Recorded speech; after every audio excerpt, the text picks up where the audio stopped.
Okay, so about this time last year, you had a bad cough, and I whipped up some essential oils and a homemade cough medicine for you, and you said that helped you. Yes, ma'am.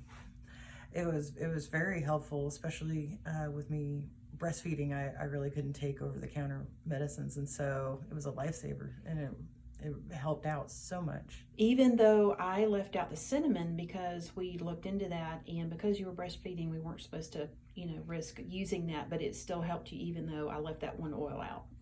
Yeah, it still helped, and I don't think cinnamon would have changed much for me at all. It was it was easy enough to take. It was convenient, and I knew that it would be safe for me and my baby.